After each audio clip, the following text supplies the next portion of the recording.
নমস্কার, শুভ সন্ধ্যা জানিয়ে শুরু করছি আজকের প্রতিবেদন। আমার পেছনে আমার টেডি শুভেন্দু মুখ গুজে পড়ে রয়েছে, মন খারাপ। জিজ্ঞেস করলাম কি ব্যাপার, গুনগুন করে বলছে ওর নাকি একটা চক্রান্ত ভেস্তে গিয়েছে। কিসের চক্রান্ত, কি চক্রান্ত, সে সমস্ত কিছু পরে বলবে, কিন্তু তার আগে আজকে আপনাদের ভিডিওটা দেখিয়ে নি। এই ভিডিও দেখে আপনারা হয়তো কিছুটা ওর সেই কি চক্রান্ত ভেস্তে গেছে আন্দাজ করতে পারেন হয়তো। তাই দেরি না করে আপনাদেরকে বলবো, গতকাল 18ই আগস্ট ছিল এবং 18ই আগস্ট একটি ভিডিও পোস্ট করেছিলেন চাকরিহারা শিক্ষক, যার নাম সুমন বিশ্বাস। সুমন বিশ্বাস এসএসসি ভবন অভিযানের ডাক দিয়েছিলেন এবং তাদের যে সংগঠন রয়েছে সেই সংগঠনের তরফ থেকে এসএসসি ভবনে ডাক দিয়ে এসএসসি ভবনে ডেপুটেশন দেওয়ার কথা ছিল।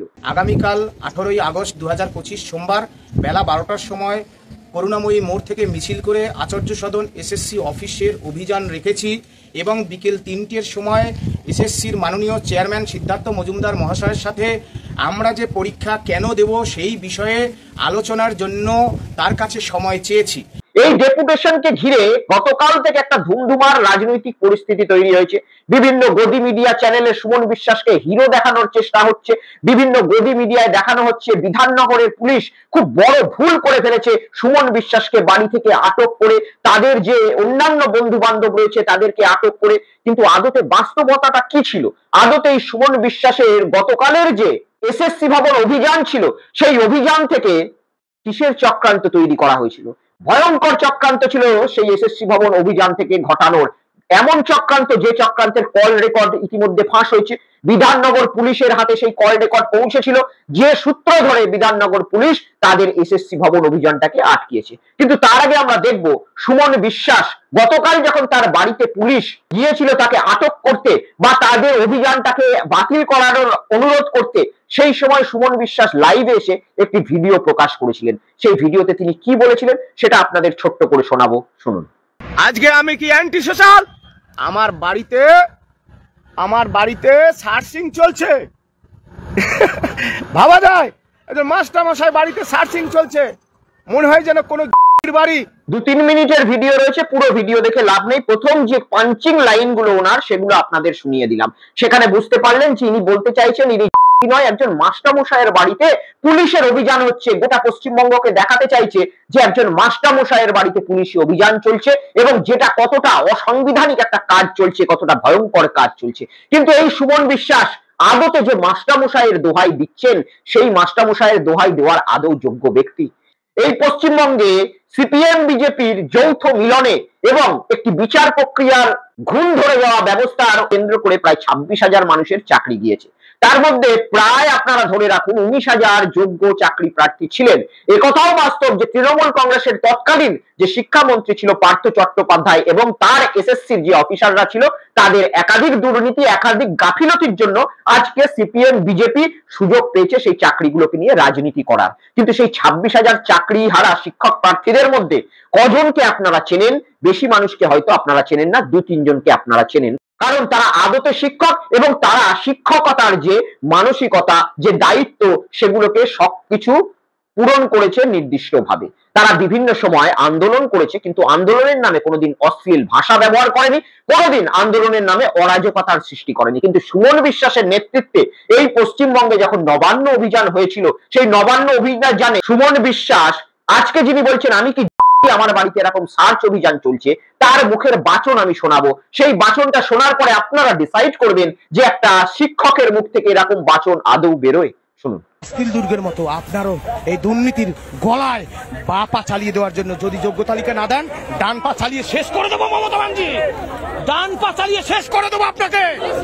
কারো বাবারও ক্ষমতা নেই। যে হাতে পেন ধরেছি ম্যাডাম, শান্তিপূর্ণে আছি, তাই ভায়োলেন্সের কথা বলছি না। যে হাতে পেন ধরেছি সে হাতে বাঁধবো আমি বোমা।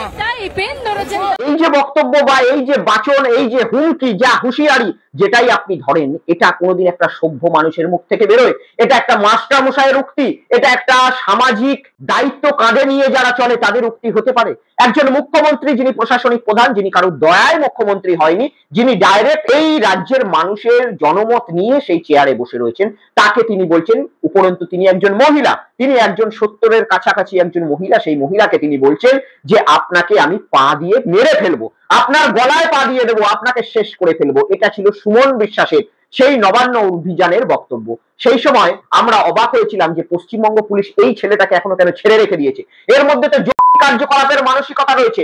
এই ছেলে আগামী দিনে নিজের টার্গেট পূরণ না হলে একটা শহর পর্যন্ত উড়িয়ে দিতে পারে। সেদিন আমরা অবাক হয়েছিলাম। বহু জায়গায় সুমন বিশ্বাসের নামে এফআইআর পর্যন্ত হয়েছিল, কিন্তু পুলিশ নির্বাক চলচ্চিত্রের মতো বসেছিল, কোনো কাজ করেনি, সুমন বিশ্বাসকে ধরার কোন রকম নৈতিক দায়িত্ব দেখায়নি। সেই সুমন বিশ্বাস আবার এসএসসি ভবনের ডাক দিয়েছেন, এবং এসএসসি ভবনের ডাক দেওয়ার পরে সুমন বিশ্বাসের যে চক্রান্ত সম্ভবত ঘটানো হয়েছিল, সুমন বিশ্বাসের নেতৃত্বে থাকা যে সমস্ত লোকজনেরা রয়েছে তারা যে চক্রান্ত সম্ভবত করেছিল, সেই চক্রান্তের কল রেকর্ড ফাঁস হয়েছে।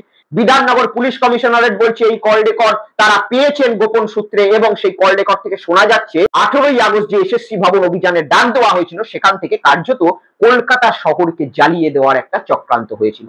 আপনারা কতজন সেই কল রেকর্ড শুনেছেন আমার জানা নেই, আমি আপনাদের শোনাবো, কিন্তু তার আগে বলে রাখি সুমন বিশ্বাস নামে যে ব্যক্তি ভিডিও করে বলছেন তিনি কিনা, আদতে সুমন বিশ্বাস আগামী দিনে হওয়ার মানসিকতা না রাখলে কেউ ওই ধরনের বক্তব্য রাখতে পারে না। গলায় পা দিয়ে কাউকে হত্যা করার হুমকি দিতে পারে না। এই রাজ্যে 26,000 ব্যক্তির চাকরি দিয়েছে, সেই 26,000 ব্যক্তির চাকরির জন্য একক অর্থে মুখ্যমন্ত্রী দায়ী নয়, একক অর্থে তৃণমূল কংগ্রেসের শিক্ষামন্ত্রী থেকে শুরু করে সিপিএম এর উকিল থেকে শুরু করে বিজেপির ঘনিষ্ঠ রাজনৈতিক বিচারক থেকে শুরু করে সকলে দায়িত্ব নিতে হবে সেই 26,000 চাকরি যাওয়ার। কারণ এই 26,000 চাকরি যাওয়ার পেছনে পার্থ চট্টোপাধ্যায়ের দুর্নীতি সমেত বহু মানুষের চক্রান্তও কিন্তু লক্ষ্য করা গেছে। কিন্তু সুমন বিশ্বাস নির্দিষ্টভাবে মুখ্যমন্ত্রী মমতা বন্দ্যোপাধ্যায়কে হত্যা করার পরিকল্পনা যিনি করেন তাকে মাস্টারমশাইয়ের সঙ্গে তুলনা করা যায় না। আর এবার আমি আপনাদের সেই কল রেকর্ডিংটা শোনাচ্ছি, সেই কল রেকর্ডিং আপনাদের সামনে শুনুন। যদিও সেই কল রেকর্ডিং এর সত্যতা এখনো আমরা যাচাই করিনি,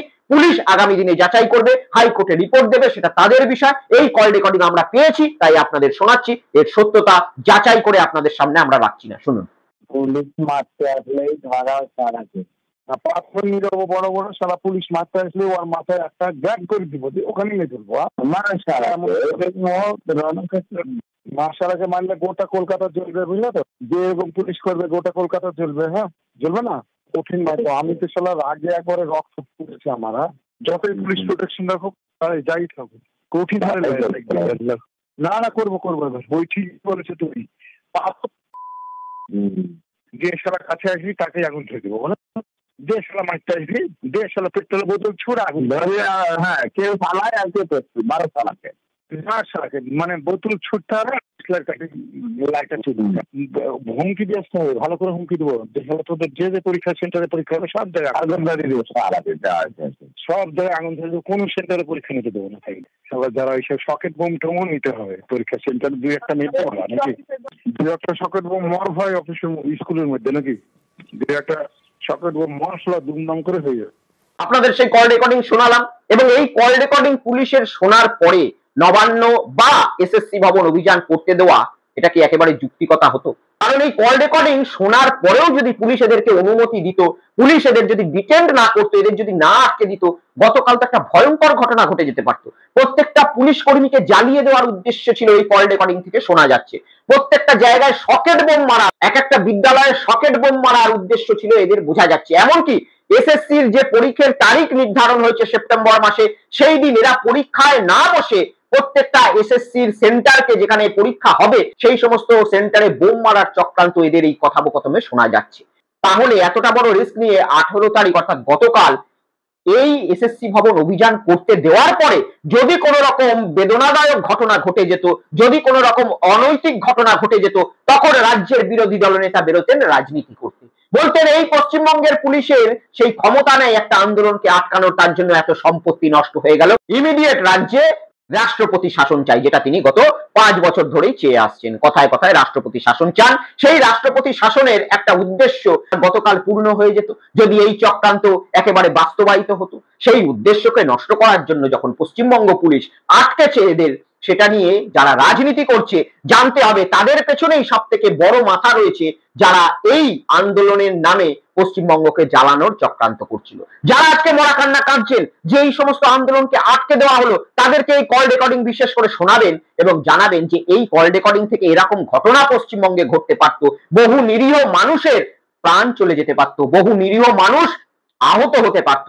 সেই রকম একটা ঘটনা থেকে যদি সুমন বিশ্বাস, যে এই আন্দোলনের মূল হোতা, তাকে যদি আটকানো হয়, সেটা পুলিশ কোন রকম খারাপ কাজ করেছে বলে আমার অন্তত মনে হচ্ছে না। কিন্তু এই কল রেকর্ডিং এর সঙ্গে যারা যুক্ত, পুলিশ সেই দুজনের মধ্যে একজনকেও ইতিমধ্যে আটক করেছিল, কিন্তু তারা ইতিমধ্যে বেল পেয়েছে। এবং পশ্চিমবঙ্গ পুলিশ যেটা বলছে যে সুমন বিশ্বাসের যেহেতু আগামী দিনে পরীক্ষা রয়েছে, তাই তাদের বেলকে কোর্টের সামনে প্রতিবাদ করেনি, অর্থাৎ বেল যেটা গ্রান্ট হয়েছে পুলিশ কোন রকম বাধা দেয়নি, পুলিশ তাদেরকে ছেড়ে দেওয়ার জন্যই বেলটাকে মঞ্জুর হতে দিয়েছে। এটা পশ্চিমবঙ্গ পুলিশ বলছে যে আগামী দিনে সুমন বিশ্বাসদের মতো ছাত্রদের পরীক্ষা রয়েছে, যাতে তাদের ভবিষ্যৎ না নষ্ট হয়ে যায়। পুলিশ তাদের মানবিক রূপ দেখাচ্ছে, কিন্তু এই সুমন বিশ্বাসরা আগামী দিনে মানবিক রূপ দেখাবে তো? কারণ আমাদের কাছে যতটুকু খবর রয়েছে, সুমন বিশ্বাস ইতিমধ্যে ঘনিষ্ঠ হয়ে গেছেন শুভেন্দু অধিকারী, অভিজিৎ গাঙ্গুলি। সুমন বিশ্বাস কার সাথে সলা পরামর্শটা করে সেটা আপনাদের স্ক্রিনে ছবি রয়েছে। প্রত্যেকটা অভিযানের আগে, প্রত্যেকটা বিভিন্ন কার্যকলাপের আগে সুমন বিশ্বাস এই সমস্ত মানুষদের কাছ থেকে পরামর্শ নেয় যে কিভাবে আন্দোলন করা যেতে পারে। তাই এই আন্দোলন থেকে যদি কোনো অনভিপ্রেত ঘটনা কোনোদিন ঘটে যায়, জানতে হবে বেশ কিছু রাজনৈতিক মাথা যারা এই পশ্চিমবঙ্গে অতৃপ্ত আত্মা হয়ে ঘুরছে, ক্ষমতাকে দখল করবে, তারাই সুমন বিশ্বাসের মতো মানুষকে ব্যবহার করার চেষ্টা করছে। আর যারা এসএসসির চাকরি প্রার্থী রয়েছেন 2025-এর এই সেপ্টেম্বর মাসে, তারা অন্তত আমার অনুরোধ সুমন বিশ্বাসের এই পাল্লায় পড়ে নিজের কেরিয়ারকে আর বিসর্জন দেওয়ার চেষ্টা করবেন না। কারণ ইতিমধ্যেই সরকার বলুন, বিরোধী দল বলুন, রাজ্যের বিচার ব্যবস্থা বলুন, সকলের রাজনীতির যে খেলা রয়েছে, সেই রাজনীতির খেলায় পড়ে আপনাদের ভবিষ্যৎ অন্ধকারের দিকে চলে গিয়েছে।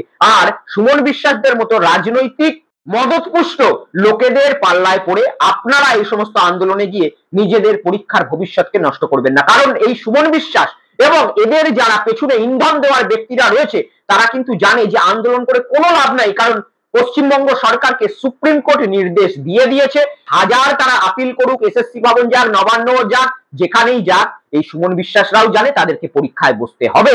কিন্তু তারা আন্দোলনের নামে একটা নোংরা ছবি তৈরি করার চেষ্টা করছে। যারা নির্দিষ্টভাবে পরীক্ষা দিতে চায়, তাদের ভবিষ্যৎ নষ্ট করার চেষ্টা করছে। তাই এদের পাল্লায় না পড়ে একেবারে নিজেদের পরীক্ষার দিকে মন দিন, আমি অন্তত এটুকুই আবেদন করতে পারবো। কারণ সুমন বিশ্বাসদের মতো ব্যক্তি, এদের রাজনৈতিক ভবিষ্যৎ পাকা। বিভিন্ন জায়গা থেকে, সোর্স থেকে দেখবেন মাল চলে যাবে, ঠিক যেভাবে অভয়ার বাবা মাদের এখন রাজনৈতিক ভবিষ্যৎ পাকা, এই সুমন বিশ্বাসরাও আপনাদের মতো মানুষদের ব্যবহার করে রাজনৈতিক ভবিষ্যৎ পাকা করে নেবে। কারণ এরা ইতিমধ্যেই বিরোধী দলনেতা এবং অভিজিৎ গাঙ্গুলিদের সঙ্গে বিভৎস রকমের টাচে রয়েছে। আপনারা শুধু মুরগির ছানার মতো এদের পিছনে গিয়ে সুমন বিশ্বাসকে মদত দিতে গিয়ে রাজ্য সরকার বা একটা সিস্টেমের বিরুদ্ধে চলে গিয়ে নিজেদের ভবিষ্যৎটাকে নষ্ট করবেন না, এতটুকুই আবেদন রাখতে পারি। আগামী 2026-এ আমি আপনাদেরকে বলছি, যেভাবে আপনারা অভয়ার বাবা মাকে রাজনীতির প্ল্যাটফর্ম ব্যবহার করে একটি নির্দিষ্ট পলিটিক্যাল পার্টির ব্যানারে ভোটে দাঁড়াতে দেখবেন বা তাদের সমর্থনে নির্দল প্রার্থী হিসাবে ভোটে দাঁড়াতে দেখবেন, সেই রকমই সুমন বিশ্বাসকেও আগামী দিনে দেখতে পারবেন একটি পলিটিক্যাল পার্টিকে ব্যবহার করে তিনি ভোটে দাঁড়াচ্ছেন। আজ হয়তো এই কথাটা আপনাদের শুনতে অবাক লাগছে, দেখা হবে 2026-এর নির্বাচনে। সকলে ভালো থাকবেন, সুস্থ থাকবেন, আর কমেন্টস করবেন সুমন বিশ্বাসকে গতকাল পুলিশ আটক করে আদৌ ভালো কাজ করেছে না বাজে কাজ করেছে। ততক্ষণে সবাই সাবধানে থাকুন। জয় হিন্দ, জয় বাংলা, বন্দে মাতরম।